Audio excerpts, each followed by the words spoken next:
But first of all, I just want to talk about the benefit to your character. So when you stop jacking off as much and you've really put in the effort to decrease it to the point that it's so infrequent, you've done something that most human beings, most animals cannot do, which is you felt your natural desire and you chose to rule above it. I think that's the point when you really become like a top tier human being. When you feel the urge to fap, you don't do it. When you feel the urge to cheat on your diet, you don't do it. When you feel the urge to skip the gym, you don't do it. And the thing is, look, these things are kind of small right now. Like, you do realize, like, if you fap right now and you relapse, it's not the biggest deal in the world right now. But think about the version of you, and this might make you sad, but I want to just be honest with you. I want to be real with you here. Think about the version of you that keeps on listening to these impulses. Now let's project forward 5 or 10 years. And let's say you've got a wife that you really care about, but these urges haven't went away. Best case scenario, you're the husband who's locked away in the toilet jacking off. Worst case scenario, you end up cheating on her. Actually, worst case scenario, real worst case scenario, you don't even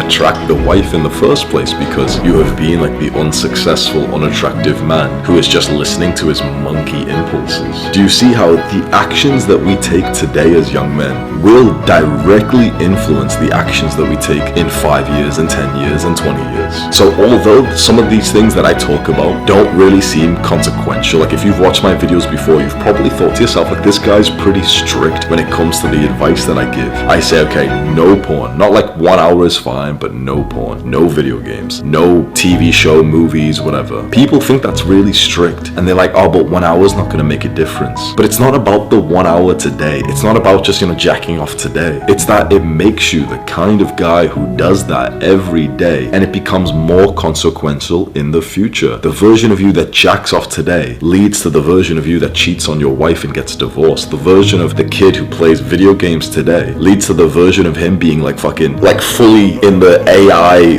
VR world in the future. Like, if you've ever seen that cartoon movie called WALL-E, where the humans have just become like obese, stuck to like the couch, and they're all like floating through space, just like consuming content. That's where the 1 hour of video games a day eventually leads you to. And people will think that's crazy, bro, but this is just the compound effect. This is the butterfly effect. It's like one small thing leads to another. But now let's talk about this in a positive light. You're watching this video right now because you're actually trying, which is why I've got respect for you and for everyone else who's actually watching this. Just take a second here. Isn't it fucking awesome that you're here right now when there was so much more like fun videos you could watch? You could literally be watching porn right now, playing video games right now, but you clicked on this video because you wanted a competitive advantage, which is fucking awesome. Now think about it like this. Let's say you're still kind of struggling with porn and fapping all the time and releasing your semen, but you're making a bit of progress. You're probably doing it a little bit less than you were a few years ago. If we calculated the total volume of nut that was being shot out of you like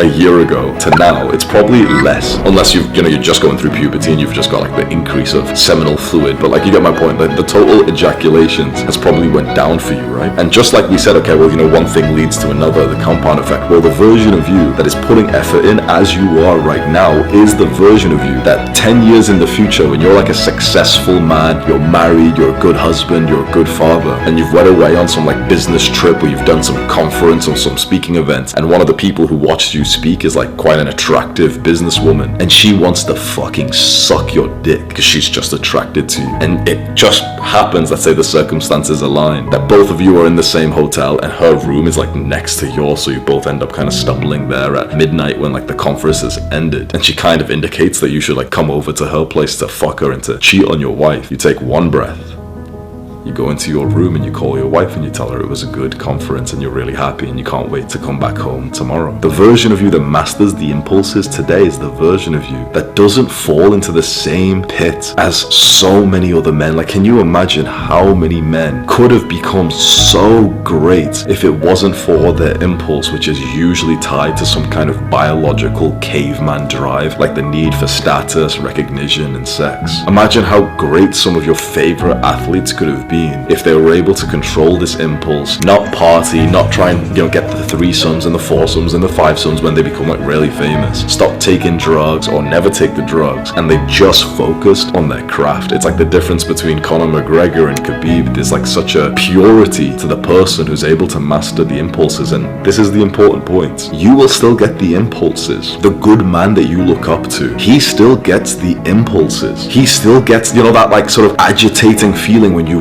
really want to jack off, you really want to release. The good men who don't cheat on like their wives, the good men who, for example, don't go and take drugs, the good men who are like godly and faithful and just stand-up citizens and leaders, they still get the urge. Imagine like caveman days, like tribe days, and imagine we go out on like a hunt, and let's say it's just me and you, no one else is gonna find out, but let's say that our tribe has been starving for the last like 2 weeks. We've had no food, we haven't hunted anything. Now let's say me and you find like a couple of rabbits and we end up killing them. We could say, you know what, me and you could just eat these and we wouldn't have to tell anyone. We could actually get into that kind of headspace. And here's the thing, I could imagine like the best tribe leaders and even the best leaders of today, they still get that sort of selfish impulse. Do you understand the power of this? The men that you look up to, the man that you want to be, will still get the impulse. Think about that for a second. You will always get the impulse to fuck, to cheat, to jack off, to take drugs, to indulge. You'll always get it. People are always asking me like, how do I stop the urges? What if it's something that we're not actually supposed to stop? Imagine being 40 years old and the same impulse is going to keep coming up. If the same impulse is going to keep coming up, we have to almost become like friends with it. Think about that for a second, right? You've probably thought at some point the impulses, the triggers, the urges kind of go away. And I will be honest, they do actually reduce quite significantly. Like when you are the guy who's jacking off all the time and, scrolling on Instagram, whatever, and then you completely stop that, the urges do actually decrease. But they still absolutely pop up. I remember just yesterday, I was driving home, so I went to the dentist. It was just random, like the moment I sat on my bike after I finished, I got like the fucking biggest sort of urge and impulse that I've had for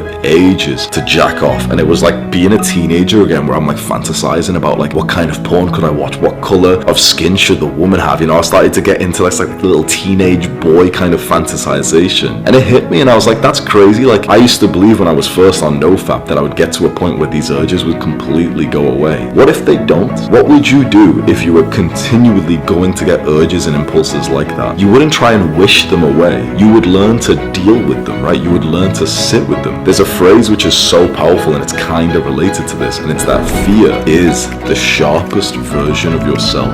Fear should be something that you are pressed up against every single day. I've read this in a spiritual book about masculinity. The book's called The Way of the Superior Man. And the idea is that we will always be afraid of something. And so we should just get used to that feeling. That's so powerful, right? That's like a separate point, and we can discuss that in like a different video, but think about it for a second. Like we're always going to have impulses, so we should get used to that. We should get used to the skill of feeling an impulse and just overriding it, ruling over it with like the clear consciousness of the goals and the values that we've decided. So when you retain your semen, you're able to master this like urge inside of you, which makes you a very strong man. Here's the real way that retaining your semen leads to like more power in your life. You're able to put that energy and also practically the time into your productive goals. People always underestimate just how unproductive like being a wanker is, honestly, because I don't believe that there's many guys, especially these days with the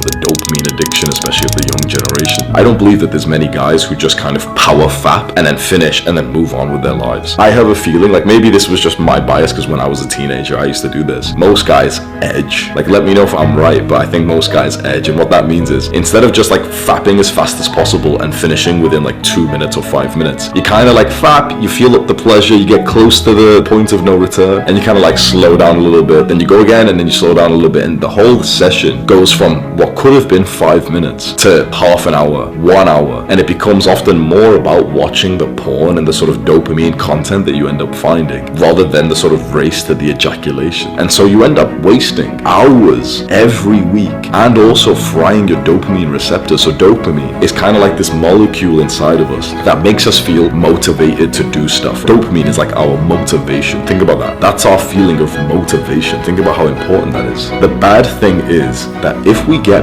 bad, unhealthy, artificial dopamine, dopamine from something like porn. We get this massive kind of like animalistic hunt, we need to jack off, right? That's huge levels of motivation for obviously the bad habit. But once we finish that bad habit, we get a dip in dopamine below the level it was actually supposed to be at, which means that basically when we finish jacking off and watching porn, we're actually less motivated to do anything else after that. I know that you get that sort of sometimes the post-nut motivation, like there's the post-nut clarity, but sometimes you get the post-nut guilt, which makes you kind of think, okay, fuck it, I've spent ages, now I'll go to the gym or whatever. But I bet you the days and like the weeks that you are a fapper, you will just simply have less motivation to work hard for the big goals that you said you wanted to grind for, which is huge, right? Like, think about it. How much would you pay to be 25% more motivated through your life for the hard work? That could be worth like $1 million. Like, if you expect to become a multi-millionaire, 5 million, 10 million net worth, maybe even more, that could be worth like $1 million to be 10% more motivated during your life. Never mind for money, but also for fitness and health and everything else. But being the guy who's watching porn and being the guy who's spraying his seed, you actually lose that extra edge of motivation. I'm going to give you a tip here that I wish I got when I was trying to become successful in the first place. Why are there some people who are successful and some people who aren't? I'm going to give you the biggest tip, and you're probably not going to take action on this just yet, but in about 1 to 2 years, you'll think back and be like, oh shit, Hamza knew what he was talking about. The version of you that becomes successful has said no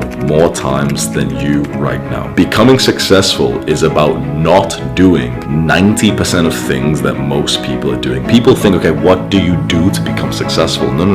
It's about what you don't do. It's literally, you stop like all of the time wasting habits. You stop hanging out with the friends that don't feel productive for you. You want to know the brutal truth of this so you know that this is true? If you want to become super successful and soon, most of the guys who achieve that actually start saying no to their family as well. I think family is so important. It should be like one of our values, but I'm just telling you from observation of myself and other guys who are able to become quite successful in their 20s. They often have to create a bit of a gap between them and their families, them and their friends. Sometimes even them and healthy habits like going out for a long walk. It's about saying no to as many things as possible. And think about it, I've just told you a list of things that you could say no to, which are actually kind of healthy for you. So what do you think we're going to say about things that are not healthy for you? Like porn, jacking off, and all of the other bad dopamine habits. They gotta go. The version of you becomes successful has to let go of the boy grip, like the boyish grip he has over his addictions, his porn, his little girly magazine girl that you follow on TikTok that followed you back or some shit, and you're like, oh, but I can't unfollow her because she'll think it's weird or something. You have to give all of that up if you want to become successful, if you want to become powerful in life. You have to start saying no to as many things as possible. And saying no to something like just spending half an hour jacking off, that's quite an easy no because you know that it's not right for you. What do you do instead? Well, then you put that effort, that time, the energy into your goals. I'll give you another tip about becoming successful. It's all about dedicating as many of your thoughts as possible to the goal. So becoming successful is difficult because you basically need to think about the goal like all day for it to happen. The reason why is because when you're having a shit, when you're having a shower, that's where you get some ideas that you implement and you end up making 1% better progress. I woke up this morning and the first thing that came into my mind was an idea for my business that actually might be pretty significant. And I wrote it down, texted to a few people to see their sort of input on it as well. But imagine if I woke up with the habit of grabbing my phone and having a quick morning wank. I wouldn't have had that same insights because I would have been, thinking about which porn I wanted to watch or whatever urges and impulses I wanted to indulge in. You need to cut out as many things as possible if you want to become successful. It's the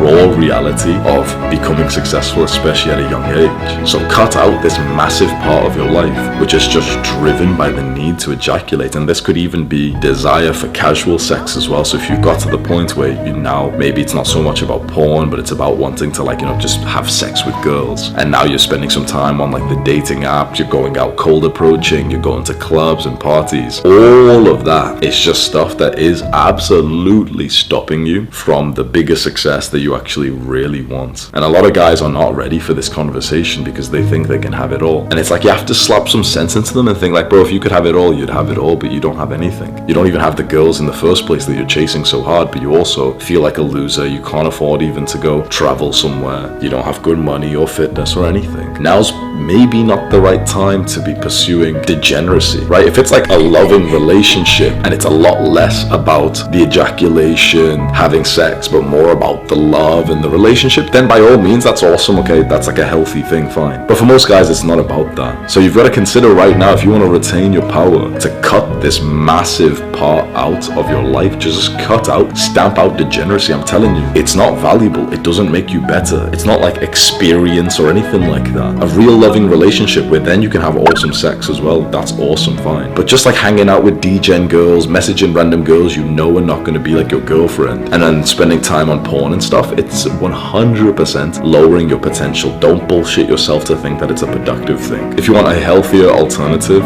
to TikTok and Instagram and scrolling